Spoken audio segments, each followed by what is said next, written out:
Hello, everyone. A huge thank you for joining us today for our discussion on enabling your engineers to run great interviews. This is a LeadDev webinar created in partnership with MetaView. The webinar will last about 45 minutes, after which all of us will jump over to the hiring Slack channel to answer any remaining questions that you might have. We also may have a few minutes at the end, so if you've got questions at the bottom of our Zoom, there's a Q&A section. Please enter any questions that you have, and we'll get to those toward the ends. So let's get started with some introductions. My name is Tanisha Barnett, and I'm a Senior Director at Intuit MailChimp. Today, we'll be joined by some other panelists, and we'll let them introduce themselves. Let's get started with Chuck.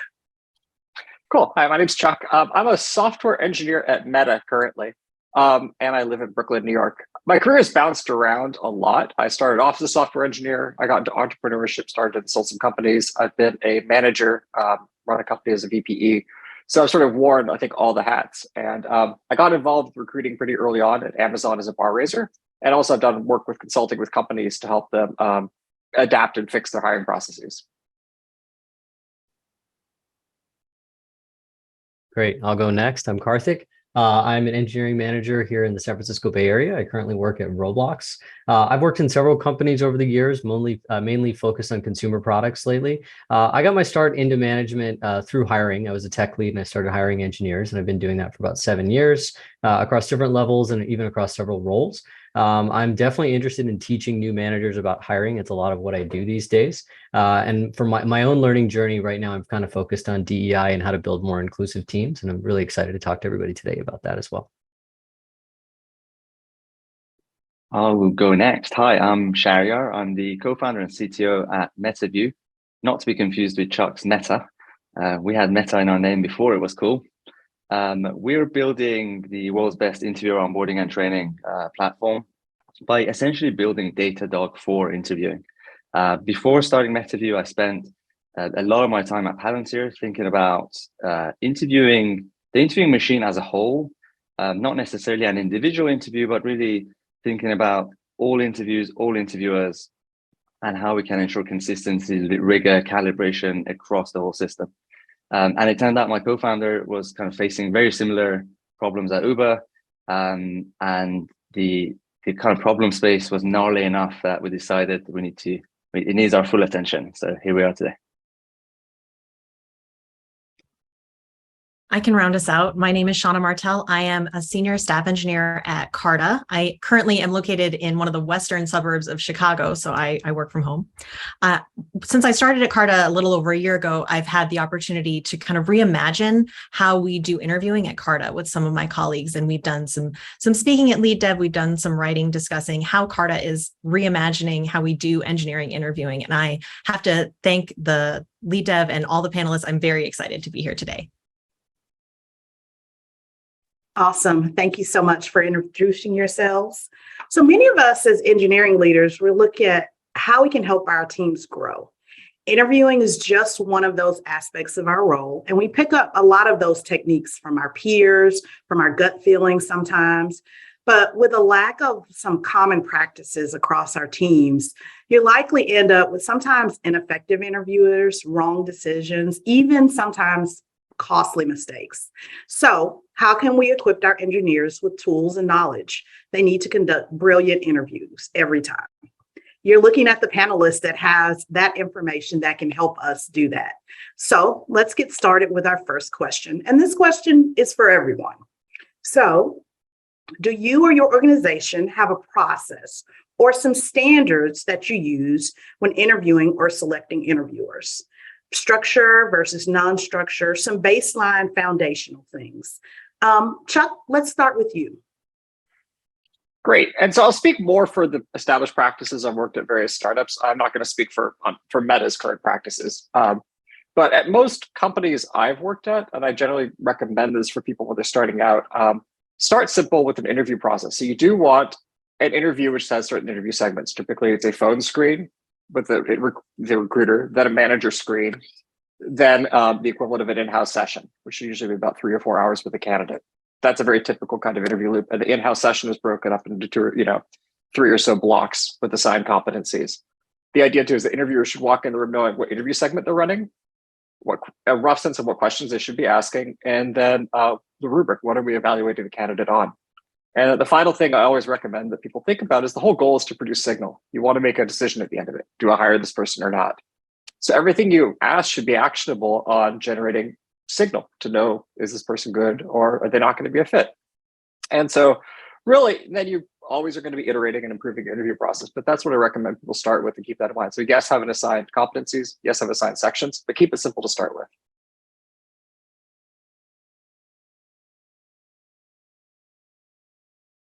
That's great. Great. Shauna, you want to add anything to that?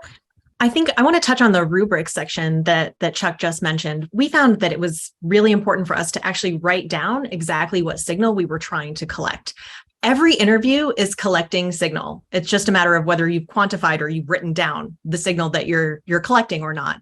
We have tried to take a really intentional approach to understand what we're looking for, as opposed to having it, if you haven't written it down, maybe it's going to be more related to what the interviewer had for breakfast that morning than it is what actually happened in the interview.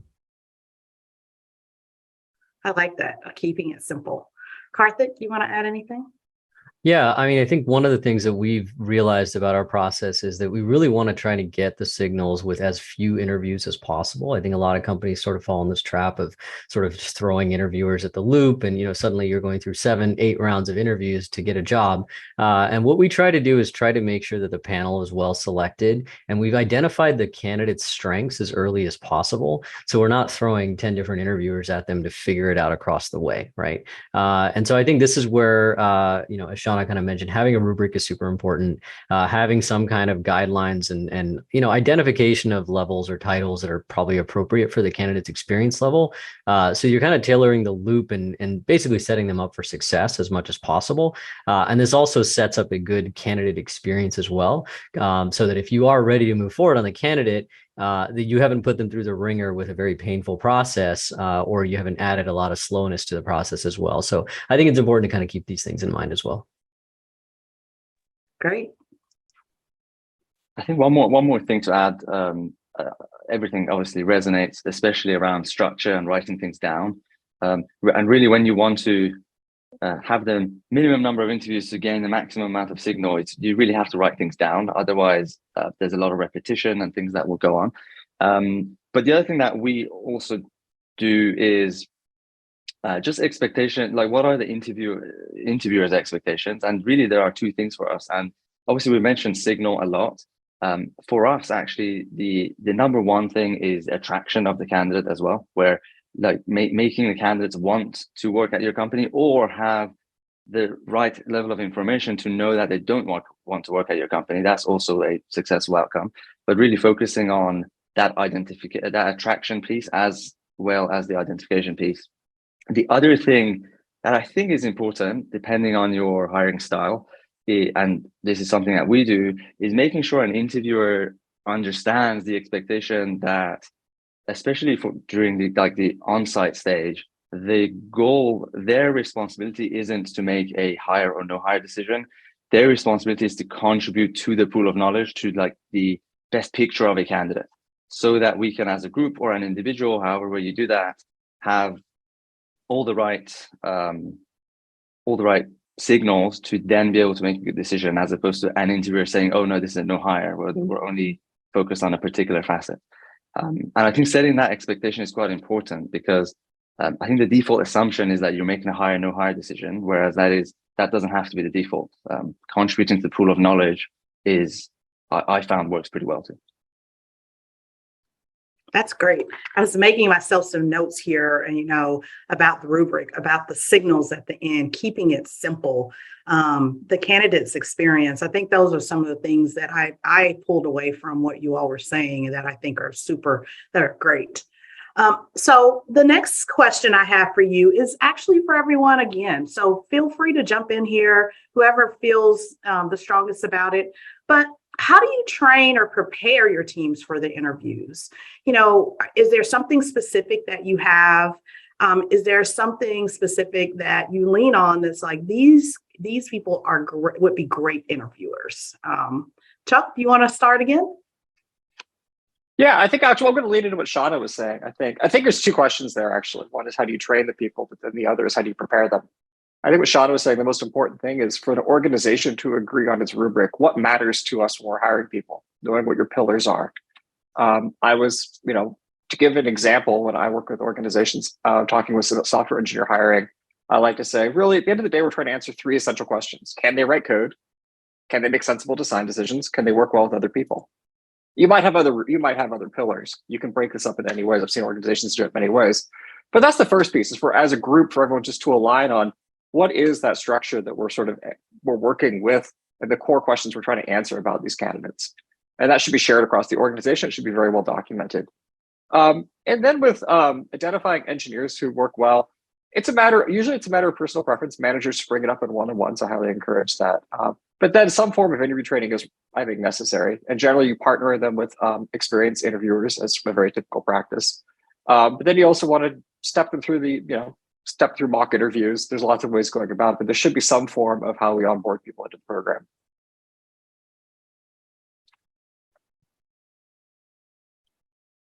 I can add a bit more to that. Maybe taking the training approach, talk about how we do it. One of the things that we try to do is ensuring we focus on one facet at a time when training an interviewer, especially in the software world. So maybe facets are different across different companies. One of ours is like a classic system design, and making sure if someone is kind of onto that facet, they get lots of deliberate reps on that facet, and they can focus on that instead of doing systems and coding and culture interviews and everything else. And then I kind of see it as three different phases, and we actually just use our own product for this. The initial phase is the onboarding, which is how do you make someone ready to go from not really being able to interview or not being able to interview at your company to being able to run their first interview. And that's the kind of traditional way of doing that. It's through a kind of 101 training followed by shadowing and reverse shadowing and things like that.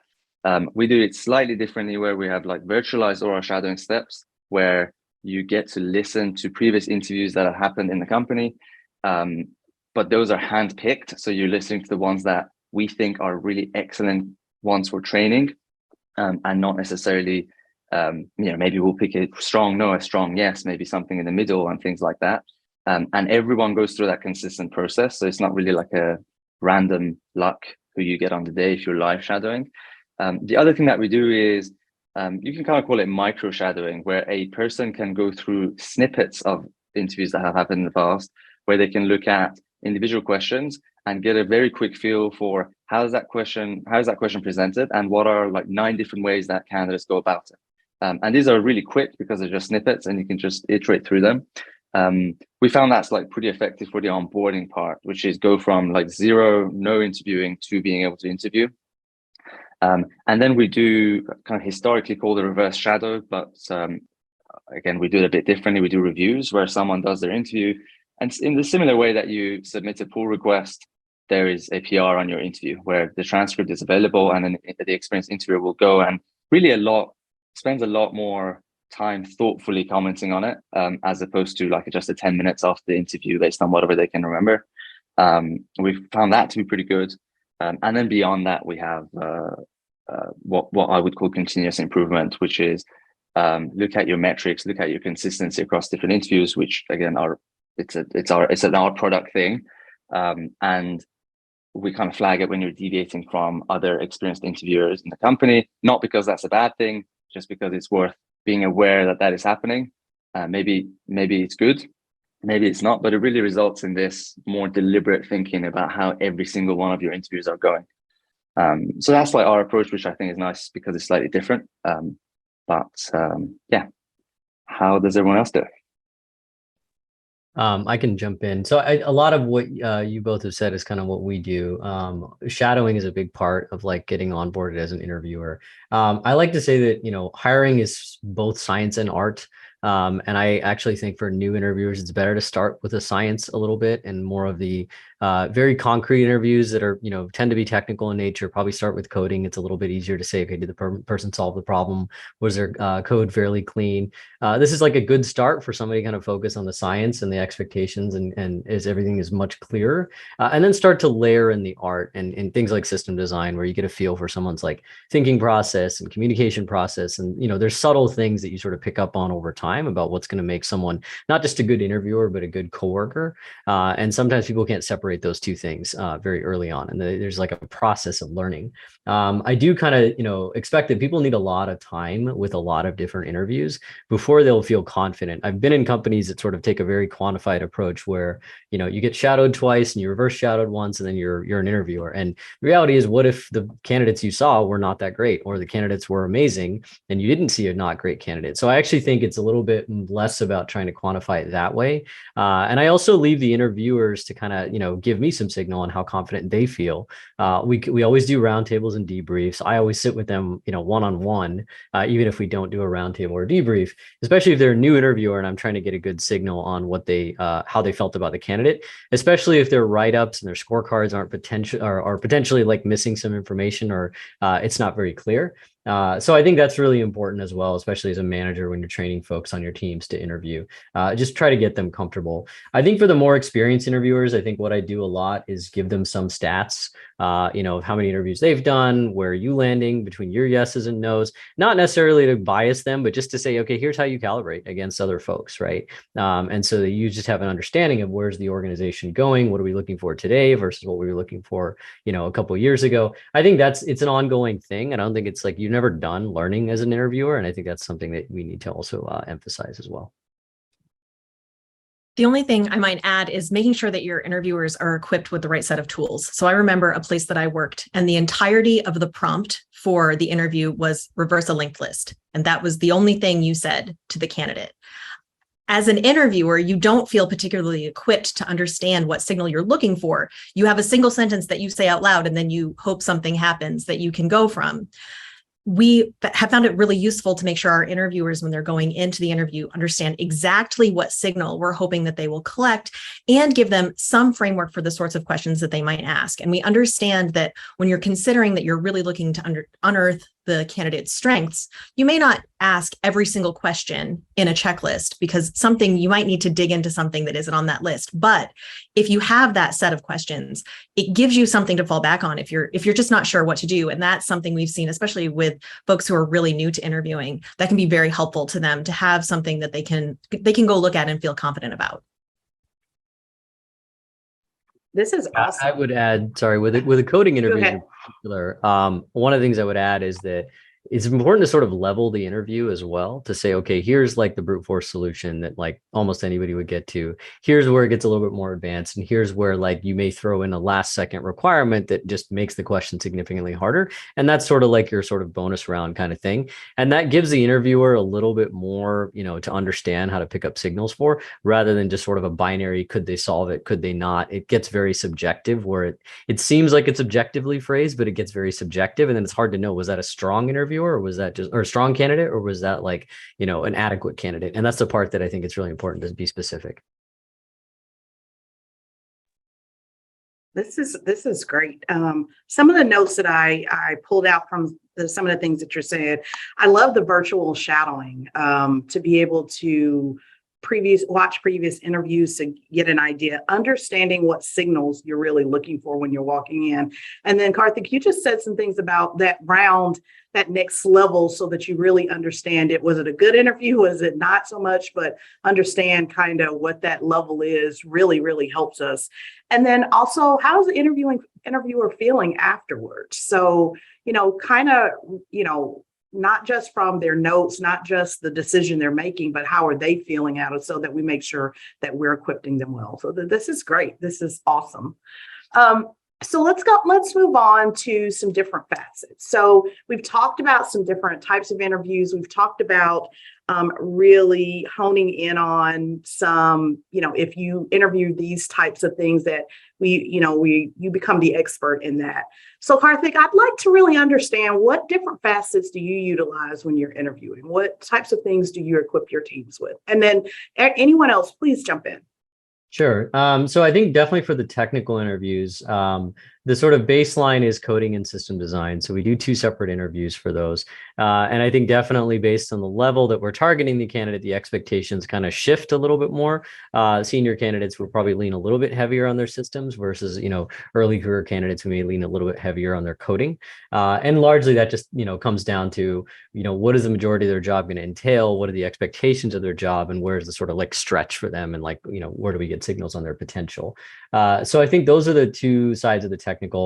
Specialist roles like, front end roles, machine learning, data engineering. We may add an additional specialist interviewer that may be able to dig into specific technical skills or, modeling techniques, if it's ML, things like that, just to understand, what is the sort of, specialist skills that they may bring to the table. And so we definitely will bring those folks in. The other side of it is the sort of behavioral interviews, right? And this is both what is the person's values and does it match up with the company? And then just, teamwork, leadership, that kind of stuff that we look for. I would say the other thing that we look that I've noticed a lot of companies look for, and I think my current company is a little bit more unique in this, is, where does somebody land on the sort of like innovation, ideation versus the execution, and how self-directed are they, right? And I think that's something to really help to understand, and can be very company specific. There are companies that are very execution oriented, and that's like what they really anchor on. And there's companies that are a little bit more innovation oriented, and that's what they anchor on. And I think it's important to understand where your company falls on this. And it's not that it's a binary thing. Some people are able to do both, but it's good to understand the candidate's strength. And then the last thing I really try to understand, and this often falls on the hiring managers, as well as any other managers that are in the loop. We sometimes get another opinion from another manager who may not be in the reporting chain. Maybe, some companies use bar raisers, basically try to get somebody outside of the team itself just to say, is this person a good fit for the company? One of the things I also look for is their ability to receive and internalize feedback, because that's usually a good signal in that person's like self-awareness and their ability to work with others. And so I think that's really important to try to understand. It also helps you understand like their career arc and, what they're going for, what their goals are. Awesome. All right. If no one else wants to jump in here, Shauna, do you want to jump in? One thing I might add is consider if you need to bring in some stakeholders that you want to talk to this candidate. So I can think of an example where a company worked very closely, engineering and product work very closely together. An important part of that interview loop was to have the engineering candidate talk to someone with product, and they were looking for their own specific set of signals. That doesn't mean that's right for every company, but I think you want to look outside of the engineering organization. Are there other stakeholders where their opinion is really important when you're making a hiring decision? Yeah, I think that's a great idea. I've especially like manager roles, specifically technical lead roles, I found that to be super important. Sometimes having a designer is really important as well. So, and I actually think it's cool to rotate people through that role. Like, it's sort of like hey, is this person a good fit for the company? And you sort of have like a more general training where anybody can kind of do that interview, right? And it builds a better recruiting culture too, as well. This is great. I'm getting some great notes here, by the way. So thank you all for your expertise. So let's move on. So let's talk a little bit about non-technical skills in a candidate. Chuck, I'd love for you to answer this. What skills are you looking for at non-technical skills in a candidate? Great. I think it sort of was tied to what Karthik was just talking about, sort of the behavioral half of the interview. So first things, I think this is a very binary way of looking at it, but you have your technical questions, you have your behavioral questions. The technical questions are more easily falsifiable. You can know, like, does the candidate know X thing? Can they write their way out? Can they code their way out of a paper bag? Cool. You could generally get a pretty good signal on that. That's pretty definitive. The behavioral ones can be a lot mushier, but they're just as important. That they're the reasons why a person can come into your organization and not succeed. And so how do you train and ask good questions around the behavioral interviews is, it's a hard area. And I'm going to when I work with organizations, your typical questions are actually pretty good. You should always ask people about, tell me about an interesting project you've worked on that produces tons of great signal. You should ask about a time when you've had conflict with somebody. The actual behavioral questions is a very good list of standard questions, which I think are quite good to work with. But in terms of how you interpret them, what I hate is if you go to a debrief afterwards and they say, oh gosh, the candidate was okay. I just, they're a really nice person. I don't know how I feel. And you're like, great, you did a behavioral interview and you left with a meh signal. And you have to make a decision. There's no option to be neutral here. And so that's what kills me with behavioral interviews is you have to know what a bad answer looks like. And so I know this sounds negative, but I would recommend with your organization, sometimes it's a lot easier to zero in on what a bad answer looks like in a behavioral interview rather than what a good answer looks like. And so really for me, bad in behavioral is you're a bad communicator. That's the first and foremost thing. Sometimes people are just not able to express what's in their minds clearly to other people. They're not going to succeed if that is true. If they ramble on, or if they cannot structure their thought process, or they're just going off wild tangents, that's a real red flag. And you say, this is no judgment on them as a human being, as a person, the quality of them as a person, but it is saying as an organization, clear thought is going to be very important for us. So bad communication, there's other anti-patterns, but some of that not being detail oriented, like they just zoom over things, and being super dogmatic could be a flag. And then the last one is you can get behavioral signal across the entire interview here is, I think, Karthik, you're also pointing out, the ability to incorporate information throughout the interview and then actually integrate that into their answers. They need to be able to accept feedback from the interviews and learn as they're going.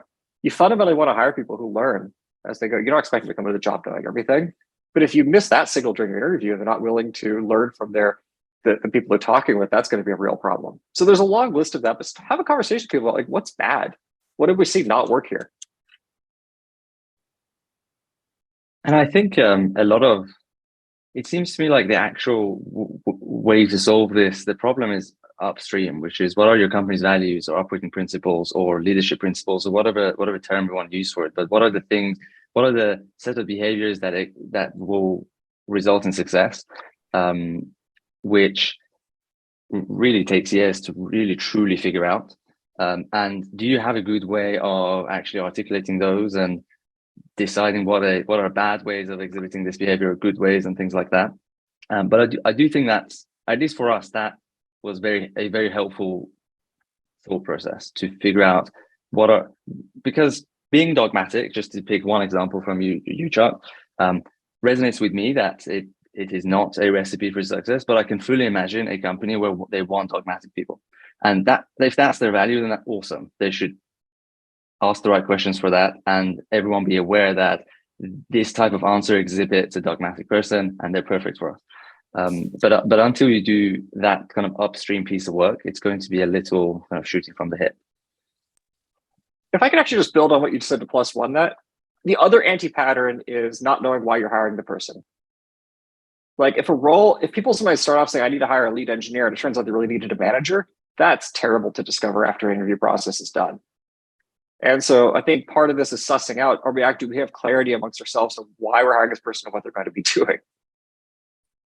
And one way to do that would be to, if you take the time to write down what success looks like for this person in 6 months or N months, that really forces you to think about, is this even the right role? Because in that process, you might realize actually success does not match this, a lead role versus a manager role as well.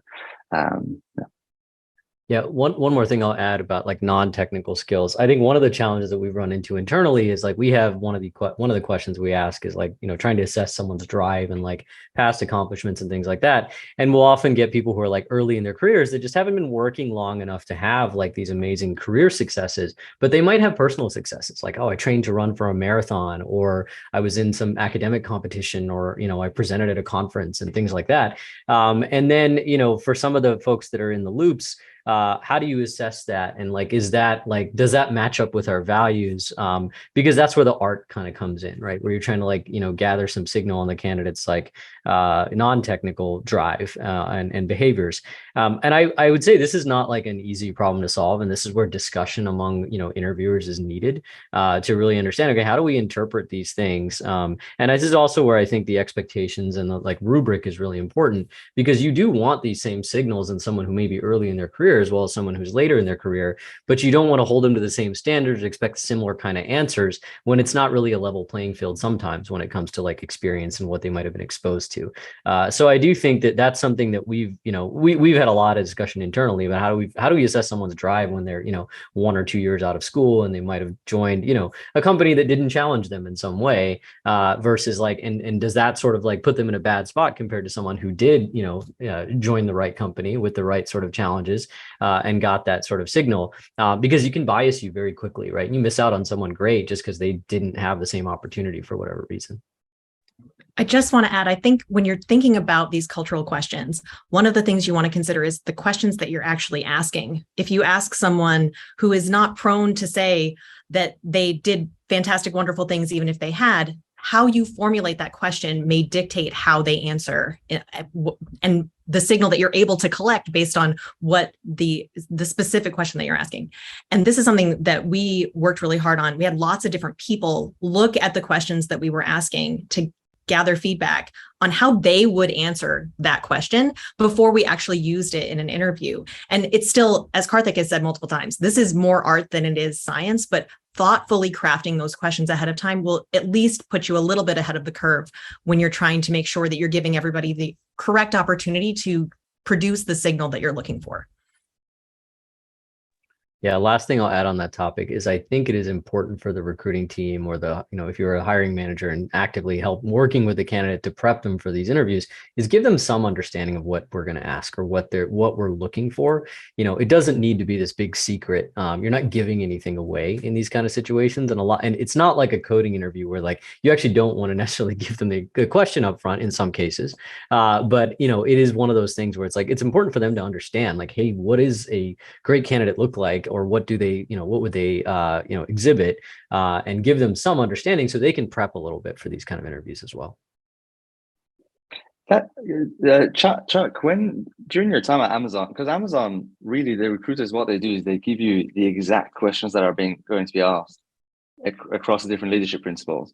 And I'm not sure how I feel about that, because on the one hand, it really gives you the opportunity to find good examples from your life that satisfy those questions. On the other hand, it also gives you the opportunity to just make stuff up.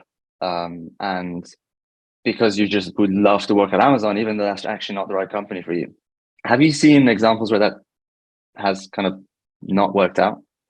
That's a great question. And I'm afraid my time at Amazon was a much earlier phase. I was there in 2003, 2005. So they were still using leadership principles then, but it wasn't quite as codified into the interview process at the time. So it was a bit more open-ended then. With other companies, I generally would not recommend sharing your specific, trying to provide the kind of breakdown ahead of time. I think it is useful to share people your values ahead of time. And I think it's definitely good if a candidate's done their homework to actually interact and look up your company and cares enough to do that. That's great. So you should give them a little bit of, I don't expect a lot of homework, but I'm just saying, giving a candidate an opportunity to prepare if they want to, but it's not required, is nice. And they can think about things and enter the interview. Not part of you don't want people to be freaked out during the interview, because a lot of times you have candidates who walk in the interview and they're just so nervous. Anything you can do, take that down a notch. You're gonna have it's better for everyone. And so that's part of it too, is you want to make sure that they have a pleasant experience during their interview process, and give them whatever materials you can to prepare them so they feel, But I think to your point, making it so fine-grained and specific somebody could game the system effectively, that would be silly. So I think you need to find a good middle ground, but it's got to vary by organization. But like I said, I can't comment on Amazon's recent practices. These are all great comments. And, some of the things that I took away are, what does a bad answer look like? Knowing that, learning as you go. I love consider the questions and how would others answer that question so that you have an idea of, have you phrased it correctly for someone that you're interviewing? So these are just some great things. Sharia, I'd love for you to answer this question for us. So What are the merits and drawbacks of centralizing versus distributed decision making? I think it's I'd be keen to know whether others agree or disagree with this, but I think it is a trade-off at the moment. There's a trade-off between consistency and scale. And so all other things equal, the centralized model, it feels to me like allows for higher consistency and lower a bit, like a more difficult a set of difficulties when you want to scale it, and vice versa. The distributed model results in less consistency, but really easy to scale. But I think a bit more kind of abstractly or more philosophically, it's kind of similar. Maybe it is similar to software in which when you try and scale software, you increasingly need more observability into your systems. You can get away with it in the beginning, but there comes a point where you just cannot get away with metrics, traces, and logs. And I actually think interviewing is very much similar. It's just behind, in that these are the most important conversations folks are having in their business, in my opinion. And so we need observability. And once observability for interviewing is solved, then it's kind of really elegant, because the consistency versus scale trade-off becomes a false choice. In other words, it's not a choice anymore. It's not either or. It's you can be consistent and scale. In other words, you can distribute, but it's in a very consistent way. So I think that's a kind of a more abstractly, I think that is an interesting way to like think about that system, which is actually what I spend most of my time thinking about. But that's my like more abstract opinion on it. If I could add something there, I think that it can depend exactly on where your company is in kind of its evolution of its interview process. So I found that when you really need high accountability for the decisions that you're making, a centralized process helps with that accountability. You have a group of people who are able to look across the decisions that they've made and see if we're doing this the way that we as a company expect to be doing it. Are we holding ourselves accountable to our own expectations or not? And if we aren't, why? And how do we fix it? And if we are, how do we basically work ourselves out of a job? How do we impress upon the rest of the organization what these expectations look like so that the centralized accountability is no longer necessary? You can empower individual decision makers and rather than something centralized. But I do want to also, I can't remember who said it, but I really think that it's important when we have our interviewers go into an interview, they are not the ones making a yes or no decision. There is a separate layer who are aggregating this data that we've collected from the signals and making a decision, whether that's a single person or a group of people, is probably more dependent on exactly what the needs are of your organization. Yeah, I'll echo what Shauna said. I think that there may be a small group that is deciding that we think we should hire this person, but there may be a distributed group that is like looking at all of the candidates that are being submitted to make offers to and making decisions. I think that's like a good model where you kind of get, both like some autonomy for teams to decide, okay, what is the right fit or what is the kind of candidate that we want? But also there is this sort of spot check for like, are we as a company looking for the right things consistently? How does this impact like the company's reputation and the company's value system? And are we being consistent in that? I think to me, it also comes down to like, what does the company value in terms of speed versus consistency? It's similar to like a distributed systems problem. Like, if you distribute a lot of this stuff, you can go a little bit faster. But if you're centralized, you can be a little more consistent. And I think you just have to decide as a company, what are you looking for? I think it is difficult for very large companies to be centralized. I do think this is something that starts to break down once you reach a certain scale, and different groups and different organizations within a larger company will often have to centralize at their level. And then, when you are a candidate and you're looking at, I want to go work for, a large company, it may feel like an inconsistent experience depending on who you talk to. And I think that's kind of normal. And I don't necessarily think like, companies try to fight that and they try to like kind of put a lot of control in place. But I think to Shauna's point again, like as a company evolves, that has to change, right? And I think this is something that, you'll make a decision. Your interview process is just like one thing that will change as part of this, just as your company evolves. I'd like to jump in too with one other just point here. I think there's consistency is a little different than whether it's distributed. And I sort of want to tease those two things apart. I think they did a great job talking about the trade-offs between if it's distributed versus centralized in terms of how the decision-making happens. Specifically, is it just the local hiring team that makes the decision, or is it going to go to a committee? Is a good example of sort of how centralized. But a mistake which I feel pretty strongly about is I've seen a lot of companies, each team invents their own interview loop. And so you have just different processes running amok, because one team might be more Rust, and like we need to have a very different interview loop than for this other team, which is Python, for this other team, does React. And so, and then you have all these bespoke different interview processes running around, and candidates are super confused, and everyone's very confused, and your recruiting team they're on fire. So I would say I think it is fair to insist on a fairly consistent interview process where you can maybe have modules that you plug in or out for specifics. But you have general consistent modules that everyone goes through for your interview process. So I would insist on as much consistency in process as you can. And then then have a pretty good conversation with your group about what degree of centralization do we need about the committee that takes that data, aggregates, and makes a decision. And also part of it too is figuring out how much money to pay. Yeah, I agree with you on that. I think the other aspect of it is figuring out where the consistency is held and what that committee looks like. I think the sort of like classic mistake is the CEO makes the call, and then over time that just doesn't scale, or it's like one or two decision makers. I think it's important to figure out how to scale that part of the process as well, and make sure that generally that group of people remains unbiased, has a good representation, so that you're getting a good sense of like what's there. And it really doesn't fall on like any one or two people to kind of make all the calls, because as the company changes and evolves, like you need that group to evolve too, and I think that's one thing that's really important to get right. All right, so I think we have time for one last question, and Sean, I'd love for you to answer this. What would you say to your team if they came across someone that may not interview well? Oh, I love this question. For the longest time, I said that I was a terrible interview. And I think what I've learned is that I just don't fit into every interview process that exists. No one fits into every interview process that exists.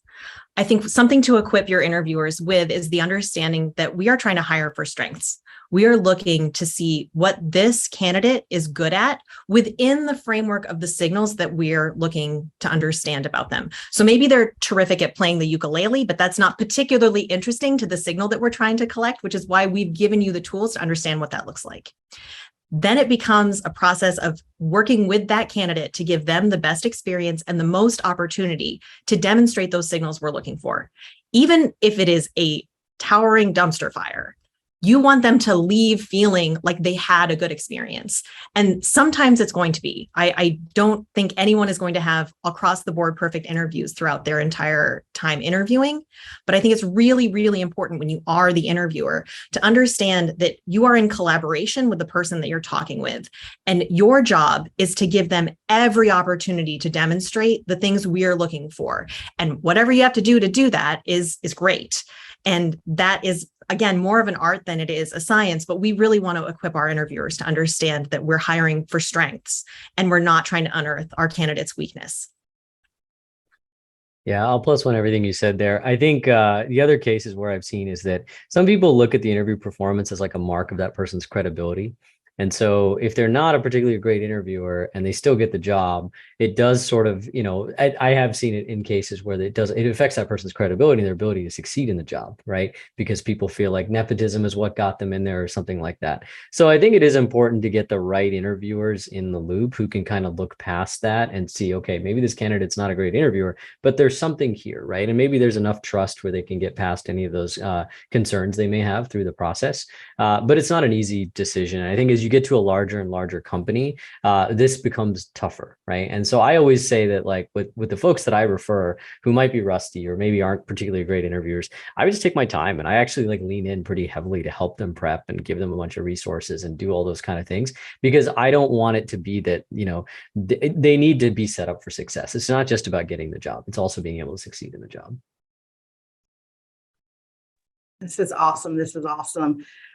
We literally have 1 minute left. So I just wanted to jump in here. And, today we learned a lot of tools that I think can be useful for us to be better interviews. I've got notes everywhere here.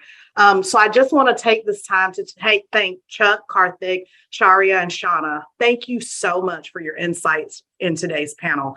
But we'll be heading over because we've got some questions here, but we'll be heading over to the hiring Slack channel. So, and we'll dump those questions over there and we'll let each of them answer those questions in the Slack channel. So join us over there and I hope to see you next time. Thank you so much.